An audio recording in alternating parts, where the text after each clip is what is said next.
സാറേ, by election നടക്കുകയാണ്.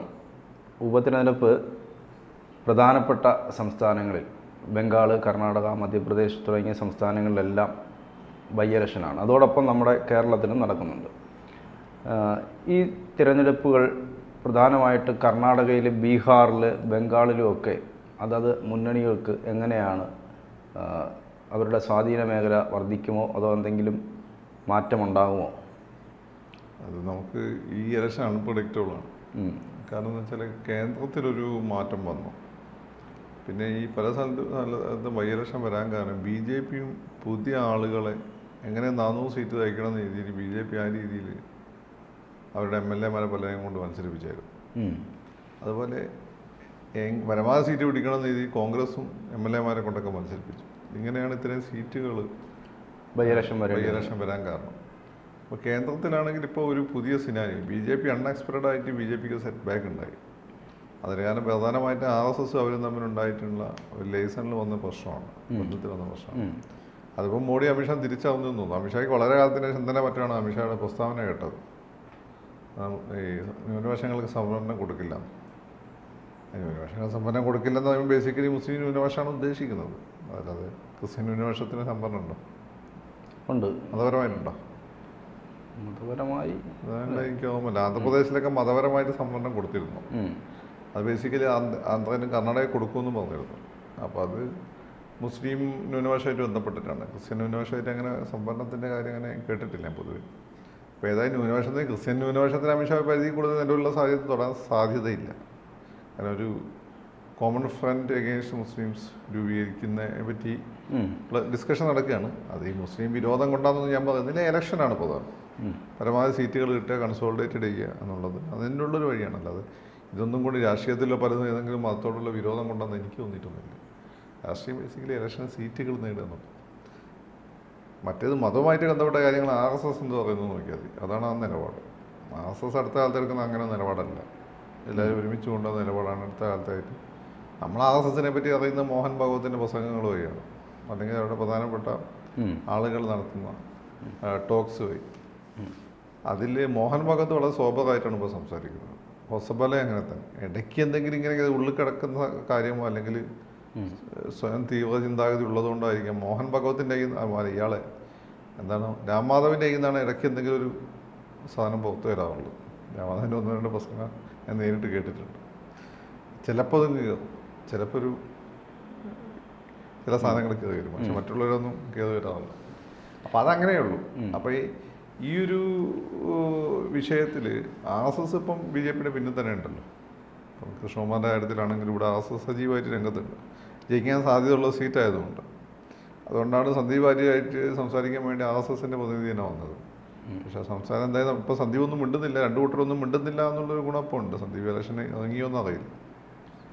പിന്നെ സന്ദീപിന് മനസ്സിലായിട്ടുണ്ടാവും, സന്ദീപിന് ആളുകൾ സപ്പോർട്ട് ചെയ്യുന്നത് എന്തുകൊണ്ടാണെന്ന് വെച്ചാൽ സന്ദീപിന് ഒരു വലിയ ഒരു സംഘടനയുടെ ബാക്കിംഗ് ഉള്ളതുകൊണ്ടാണ്.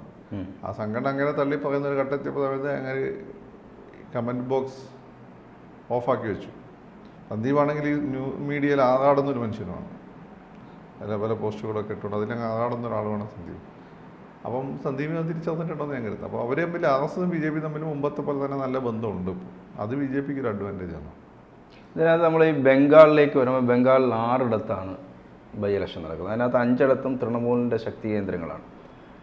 BJPയും തൃണമൂൽ കോൺഗ്രസും മുഖാമുഖം ഏറ്റുമുട്ടുന്നു എന്നുള്ള 6 മണ്ഡലങ്ങളിലും BJPയും തൃണമൂൽ കോൺഗ്രസുമാണ് നേരിട്ട്. പ്രത്യേകിച്ച് ഈ RG കർ മെഡിക്കൽ കോളേജിലെ PG ഡോക്ടർ പീഡനത്തിനിടെ കൊല്ലപ്പെട്ടതിന് ശേഷം നടക്കുന്ന ആ സംഭവം തൃണമൂൽ കോൺഗ്രസിനെയാണ് ഏറ്റവും കൂടുതൽ ബാധിച്ചത്. പ്രത്യേകിച്ച് മമതാ ബാനർജിയുടെ ഇമേജൊക്കെ നഷ്ടപ്പെടുകയൊക്കെ ചെയ്തു. അപ്പോൾ അത് വോട്ടായി മാറുമോ? സാറ് നേരത്തെ പറഞ്ഞ പോലെ ഈ മണ്ഡലങ്ങളിലെല്ലാം ഈ MLA-മാരെ രാജിവെച്ചിട്ട് ലോക്സഭയിലേക്ക് മത്സരിച്ച് ജയിച്ച മണ്ഡലങ്ങളിലാണ് ഈ ബംഗാളിലെ ഉപതെരഞ്ഞെടുപ്പ് നടക്കുന്നത്. അപ്പോൾ ഇടത് സഖ്യം 5 മണ്ഡലങ്ങളിൽ ഇടത് സഖ്യം മത്സരിക്കുന്നുണ്ട്. കോൺഗ്രസ് പുതിയ അധ്യക്ഷൻ സുവാങ്കർ സർക്കാരിൻ്റെ കീഴിൽ 6 മണ്ഡലങ്ങളിലും സ്ഥാനാർത്ഥിയെ നിർത്തിയിട്ടുണ്ട്. അപ്പോൾ അവിടെ എങ്ങനെയാണ് ഈ സ്ഥിതി എന്തായിരിക്കും? അല്ല, അവിടുത്തെ എല്ലാം തൃണമൂലിൻ്റെ മണ്ഡലങ്ങളാണ്. ഇപ്പോൾ ഇങ്ങനെ ഒരു വലിയൊരു ക്യാമ്പയിൻ അവിടുത്തെ റേപ്പ് കേസുമായിട്ട് ബന്ധപ്പെട്ടൊക്കെ നടന്നുകൊണ്ട് അവർക്ക് തിരിച്ചടി ഉണ്ടാവേണ്ടതാണ്. പക്ഷേ ഒരു മണ്ഡലം ഒഴിച്ച് അപ്പോൾ നിങ്ങൾ മനസ്സിലാക്കേണ്ട ഒരു കാര്യം വെച്ചാൽ ഈ മൂന്നാം ലോക രാജ്യങ്ങളിൽ അല്ലെങ്കിൽ ഹൈലി പൊളിറ്റിസൈസ് ചെയ്ത കേരളം പോലുള്ള സ്ഥലത്ത്, അല്ലെങ്കിൽ വലിയ രീതിയിലുള്ള ഒരു പൊളിറ്റിക്കലായിട്ടുള്ള ഒരു ജനാധിപത്യ ബോധമൊന്നും ഇല്ലാത്ത ഈ ബംഗാൾ പോലെയൊക്കെയുള്ള സ്ഥലത്ത്, ഇവിടെയൊക്കെ നിങ്ങൾ ഈ പറയുന്ന ഈ റേപ്പ് കേസൊക്കെ തന്നെ ഗ്രാമീണ മേഖലയിൽ വലിയ സ്വാധീനം, നഗരങ്ങളിലൊക്കെ മിഡിൽ ക്ലാസ്സിനിടയൊക്കെ സ്വാധീനിക്കുള്ളൂ. അവിടെ എന്ന് വെച്ചാൽ അവർ ലോയലിസ്റ്റുകളാണ്. അവർക്ക് എന്ത് കിട്ടുന്നു എന്നുള്ളത് അവരെ ഇപ്പം ആ പ്രദേശങ്ങളൊക്കെ പലപ്പോഴും ഭരിക്കുന്ന ലോക്കൽ ഗുണ്ടകളാണ്. അപ്പം അവിടെ ഈ ഗുണ്ടകളായി നടക്കും. കേരളത്തിൽ ഗുണ്ടകൾ പൊളിറ്റീഷ്യൻസിൻ്റെ ഒരു ചോദ്യമാണ്. ആ വ്യത്യാസമേ ഉള്ളൂ.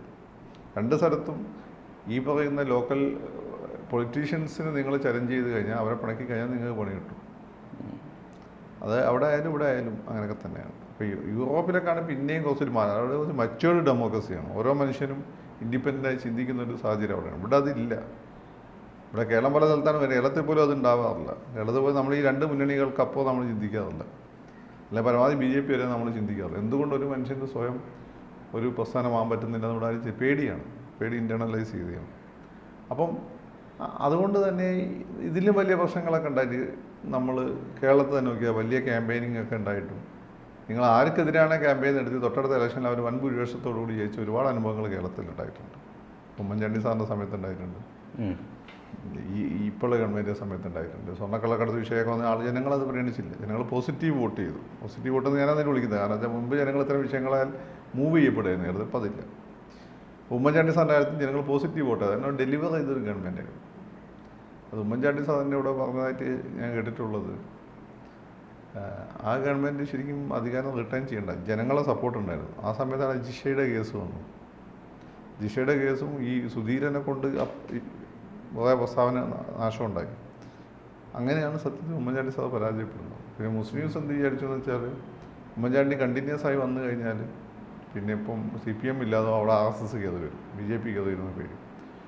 ഇനി ഈ പറയുന്നത് പോലെ കോൺഗ്രസിന് I ഗ്രൂപ്പിനാണെങ്കിൽ ഈ ഭരണം കിട്ടിക്കഴിഞ്ഞാൽ, തുടർഭരണം കിട്ടിക്കഴിഞ്ഞാൽ പിന്നെ ഞങ്ങൾക്ക് എന്ത് പ്രസക്തി I ഗ്രൂപ്പിൻ്റെ ചെയ്ത് അങ്ങനെ അവർ കാലുവാരി അവർ ഓപ്പണായത്. രമേശ് ചെന്നിത്തലയൊക്കെ അനുഭവിച്ചുകൊണ്ടിരിക്കുന്നു. കോൺഗ്രസ് കഴിഞ്ഞ ദിവസം ഞാൻ നമ്മുടെ പത്മജ പറഞ്ഞിട്ട് ഒരു വല്ലാത്ത, എനിക്കിതറിയാം, നമ്മൾ കോൺഗ്രസ് കുടുംബത്തിൽ വന്നുകൊണ്ട് കുട്ടികൾ ഒരു വല്ലാത്തൊരു പൊളിറ്റിക്സാണ്. ലീഡറൊക്കെ ഉമ്മൻചാണ്ടി ഓരോരുത്തരെ കാലുവാരി ചവിട്ടി നിലത്തിട്ടടിക്കുന്നത് നിർദ്ദാക്ഷിണ്യം അടിച്ചു പോയി. CPMൻ്റെ പിന്നെ വേറൊരു രീതിയാണ്. അവിടെ പിന്നെ ഒന്നോ രണ്ടോ വ്യക്തികളല്ല, അവിടെ ഒരു സമയം പ്രസ്ഥാനമാണ് പ്രധാനം. അത് കുറച്ചു കാലം ഈ രീതിയിൽ പോയി കഴിഞ്ഞാൽ ഇപ്പം പെട്ടെന്ന് അതിൻ്റെ ഒരു ഇമ്പാക്റ്റ് ഉണ്ടാവില്ല. കോൺഗ്രസിനതല്ലേ, വ്യക്തികളാണല്ലോ പ്രധാനം. ഭീകരമായിട്ട് അവർ അടിച്ചു കളയും.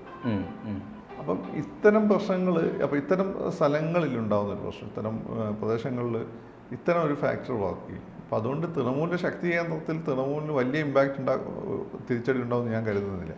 ഉണ്ടായാലും നല്ല സൂചനയാണ്. ഉണ്ടായാൽ നല്ല സൂചനയാണ്. കർണാടകയിലെ 3 ഇടത്താണ് മത്സരം. അതിനകത്ത് ഈ നിഖിൽ ഗൗഡ എന്ന് പറഞ്ഞാൽ കുമാരസ്വാമിയുടെ മകനാണ്. കുമാരസ്വാമിയുടെ മകൻ നിഖിൽ ഗൗഡ കോൺഗ്രസിൻ്റെ CP യോഗേശ്വറിനെയാണ് നേരിടുന്നത്. BJP MLC സ്ഥാനം രാജിവെച്ച് കോൺഗ്രസ് സ്ഥാനാർത്ഥിയായ യോഗേശ്വർ മുമ്പ് 5 തവണ അവിടെ നിന്ന് നിയമസഭാ അംഗമായിട്ടുണ്ട്. നിഖിലാണെങ്കിൽ 2 തവണ മത്സരിച്ചു, 2 തവണയും തോറ്റുപോയി, പരാജയപ്പെട്ടു. 3 മണ്ഡലങ്ങളിലും BJP ദൾ സഖ്യത്തെയാണ് കോൺഗ്രസ് നേരിടുന്നത്. അപ്പോൾ അവിടുത്തെ സ്ഥിതി എങ്ങനെയായിരിക്കും? കർണാടക ഒരു പ്രോബ്ലം, കർണാടക നമ്മൾ വളരെ ക്യൂരിയസ് ആയിട്ടുള്ള സിറ്റുവേഷനാണ്. ഇപ്പം അവിടെ കോൺഗ്രസ് ഗവൺമെൻറ് അധികാരത്തിൽ വന്നു. കോൺഗ്രസ് ഒരു ഇൻഫൈറ്റ് ഉണ്ടായിരുന്നു DKയും മുഖ്യമന്ത്രിയായിട്ട്. അതിപ്പോഴും നടന്നുകൊണ്ടിരിക്കുന്നുണ്ട്. 2.5 വർഷം കഴിഞ്ഞ് മാറി കൊടുക്കുമെന്ന് പറഞ്ഞിട്ടുണ്ട്. പിന്നെ അതിനിടയ്ക്കാണ് മുഖ്യമന്ത്രി എന്തോ ലാൻഡ് ഇടപാടുമായിട്ട് ബന്ധപ്പെട്ട കേസ് പെട്ട് കിടക്കുകയാണ്. അതൊക്കെ നെഗറ്റീവാണ്. മുസ്ലിംസിനെ സംബന്ധിച്ചിടത്തോളം അവർക്ക് ഒരുപാട് വാഗ്ദാനങ്ങൾ കൊടുത്തിരുന്നു. ഈ പർദ്ദ ധരിക്കാനുള്ള അവകാശം അതൊന്നും ഫുൾഫിൽ ചെയ്തില്ല. അതിങ്ങനെ വാഗ്ദാനം, ഈ ഉമ്മച്ചൻ പറഞ്ഞ പോലെ ഇങ്ങനെ വാഗ്ദാനങ്ങൾ കിട്ടിക്കൊണ്ടേ ഇരിക്കുന്നുള്ളൂ. പക്ഷേ മുസ്ലിംസിന് മറ്റു വഴിയില്ല അവിടെ കോൺഗ്രസിനെ സപ്പോർട്ട് ചെയ്യാന്നുള്ളതല്ലാതെ. പക്ഷേ ഈ അന്തരീക്ഷത്തുള്ള നെഗറ്റീവ് സാധനങ്ങൾ എൻഗേജ് ചെയ്യാൻ NDA സഖ്യത്തിന് പറ്റിയാൽ അതവർക്ക് അവിടെ ജയിക്കാൻ പറ്റും. അല്ലെങ്കിൽ പിന്നെ ഈ മണ്ഡലങ്ങളുടെ ഒരു കമ്മ്യൂണൽ കോൺസ്റ്റിറ്റ്യൂഷൻ നമ്മൾ നോക്കേണ്ടതായിട്ടുണ്ട്.